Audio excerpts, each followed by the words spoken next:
আসসালামু আলাইকুম ভিউয়ার্স, সবাই কেমন আছেন? চলে আসলাম আমার রান্নাঘরে।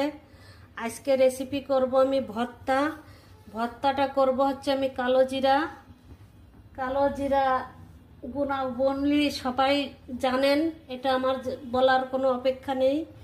কালো জিরা আসলে গুণের কোনো শেষ নেই। এই যে চুলাতে দিয়ে দিয়েছি ফ্রাই প্যান, অবশ্যই জোরে জালে দিবেন না, একদম নিভু আছে দিবেন।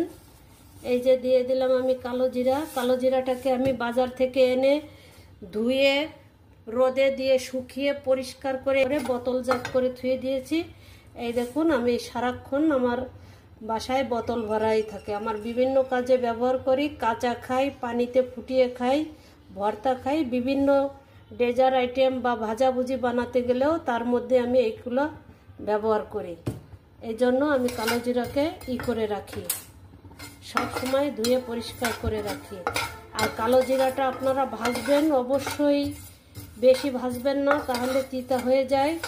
কালো জিরা ভর্তাটা কোনো রকম কালো জিরাটা একটু মুচমুচে হবে, এরকম তাওয়াটা গরম করে তারপরে দিয়ে রাখলেও হচ্ছে হয়ে যায়। আপনারা কে কোথা থেকে দেখছেন অবশ্যই কমেন্ট করবেন, তাহলে আপনাদের সবাইকে ধন্যবাদ দিতে পারবো।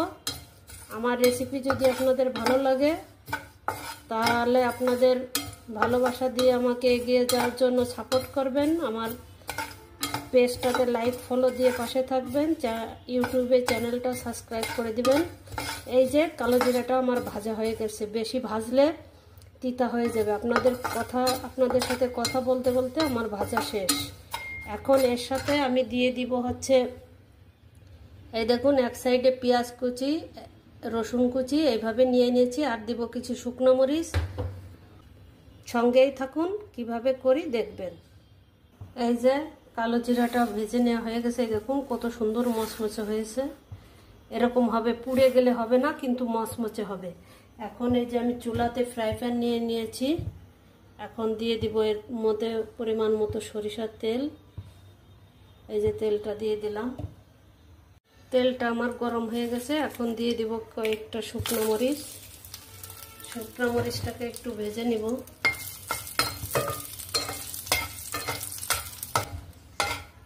এই যে আমার শুকনো মরিচটা ভেজে নেওয়া হয়ে গেছে।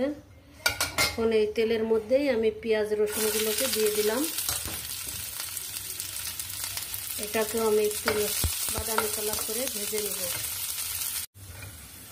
এই যে হয়ে গেল আমার পেঁয়াজ রসুন ভাজা।